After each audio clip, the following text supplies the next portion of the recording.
Mister मौलाना फजलुल्लाह। मेरा सही नाम है काजी फजलुल्लाह। काजी काजी फजलुल्लाह प्रेसिडेंट की स्पीच का। नहमदुहु व नुसल्ली अला रसूलिल करीम। अम्मा बाद फ़अऊज़ु बिल्लाहि मिनश शैतानिर रजीम। बिस्मिल्लाहिर रहमानिर रहीम। सुम्मा जअलनाकुम खलाइफ़ फिल अर्ज़ि लिनंज़ुरा कैफ़ तअमलून। सदक़ल्लाहु मौलाना अज़ीम। शुक्रिया जनाब स्पीकर कि आपने मुझे रेजिडेंशियल एड्रेस पर ओपनिंग करने की दावत दी। मैं आपका शुक्रिया अदा करता हूं। जनाब speaker, joint setting of the parliament के सामने मोहतरम सदर पाकिस्तान का खिताब, जिसकी एक कॉपी मेरे सामने पड़ी है, गो के मैं पहली बार इस दीवान में बहैसियत एक रुकन के आ पहुंचा हूं, लेकिन हमेशा जमाती अरकान के सहारे हर एक सदर साहिब के खिताब पढ़ने का मौका मिला है। यहाँ की रिवायात ऐसी है कि अमूमन सदर पाकिस्तान का खिताब हुकूमत के काम की तारीफ पर मबनी हुआ करता है।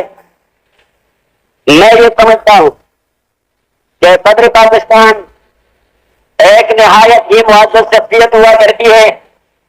वो किसी कौम और मुल्क का सेक्रेटरी इन चीफ, निगरान, कॉन्स्टिट्यूशनल हेड, आईनी सरबराह होने के नाते निगरानी के फराइज़ अंजाम देता है। और हम बारहा इस तजुर्बे से होकर आए हैं कि 2-3 महीने पहले जिस सदर साहब ने किसी हुक्मरान जमात की कामों की तारीफ की, और जब 2-3 महीने बाद असेंबली तोड़ दी गई तो फिर उसी हुकूमत के गले में बद किरदार और बद कामों का एक पलंदा डाला गया। जनाब स्पीकर, मैं याद करना चाहूंगा कि रियलिस्टिक अप्रोच और हक़ाइक़ की बात करना, ये तमाम मसाइल और मुश्किलात का बुनियादी हल है। जनाब सदर की खिताब की एक कॉपी जो मेरे सामने पड़ी हुई है, इसमें बातें बहुत ही नासिहाना और नसीहत आमोज लेके में कही गई है। अगर ये हुकूमत की कारकर्दगी की तारीफ है तो चाहिए भी कि हुकूमत की कारकर्दगी ऐसी होनी चाहिए। पहले जमाने में जब कोई भी मुसन्निफ किसी भी कौम पर कोई किताब लिखता तो उसकी नशर-ए-इशाअत के लिए उसे हुकूमत से इजाजत लेनी पड़ती। वहां पर उपान होता कि प्रीपेड तमहीद में खलीफतुल मुस्लिमीन या हाकिम वक्त की बहुत सारी तारीफात किया करें। वहां से किसी ने एतराज किया कि एक आलिम दीन होने के नाते मुसन्निफ को इस किस्म के तारीफात नहीं करने चाहिए थे।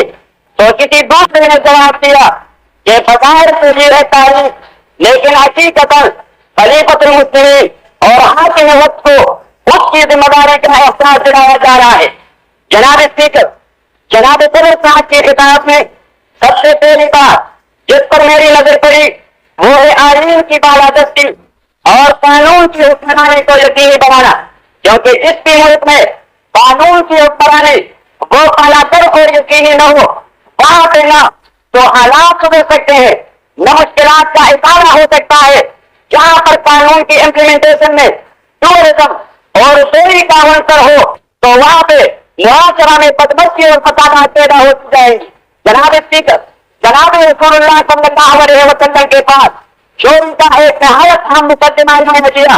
आप सल्लल्लाहु अलैहि वसल्लम ने जब किसी कौम के सरदार की बेटी के खिलाफ चोरी के मुकदमे में चाचा की सजा का हुक्म सुनाया तो आप सल्लल्लाहु अलैहि वसल्लम के रिमार्क के हुक्म वो बहुत काबिल गौर थे कि इन्नमा खलक़ मन कान क़ब्लकुम इज़ा सरक़ फ़ीहिम अश-शरीफ़ तरकुहु व इज़ा सरक़ फ़ीहिम अज़-ज़ालिक़ क़तलुहु, कि अगली उम्मतें वो इसलिए तबाह की गई, अल्लाह के ग़ज़ब गज़ब के इस वजह से मुस्तहिक़ थे। जनाब स्पीकर, रसूलुल्लाह सल्लल्लाहु अलैहि वसल्लम ने फरमाया कि जब कोई बहादुर आदमी वहां जुर्म का इर्तिकाब करता तो उसे कानून के हाथ उसके दरमियान तक नहीं पहुंच सकते थे, और जब कोई गरीब को नातवान किसी अदना जुर्म का इर्तिकाब किया करता तो उसके जवाब की कोई सूरत नजर न आती थी। मोहतरम जनाब स्पीकर, दूसरी बात, वो इस ईमान के खिदमत से खेलने का न तो बहाना मिले और न हिम्मत हो। मैं उस दिन भी यहाँ इस मदान मुकद्दस ईमान में ये अर्ज कर चुका था कि तो 3 बार असम्बली टूटने के बाद अस्कून का मोराल ये है कि खुदा नखास्ता इस बार के पर जमहूरी इदारों को कुछ हुआ तो कौन कतल इज्तिमाई उमूर में उनकी दिलचस्पी खत्म हो जाएगी। और बर्नार्ड शॉ ने बहुत अजीब बात कही थी कि जिससे कुछ अवाइड प्लूरलिज्म इधर बिकम द फासिस्ट वन और फास्ट विक्टिम टू बी डिक्लाइड कि वो रियासत या वो माजरा जहाँ इज्तिमाई सूद का भुगतान हो, इज्तिमाई उमूर में कोई दिलचस्पी न दे तो वहां पे हंगामे, खून खराबे, मजहबी मुनाफरत, कबायली झगड़े, खूनी ताशुबात और इस किस्म की सोचनी उनको बीमारियां पैदा हो जाती है कि फिर किसी को पता ही नहीं लगता कि इस मुसीबत से बाहर निकलने का रास्ता कौन सा है।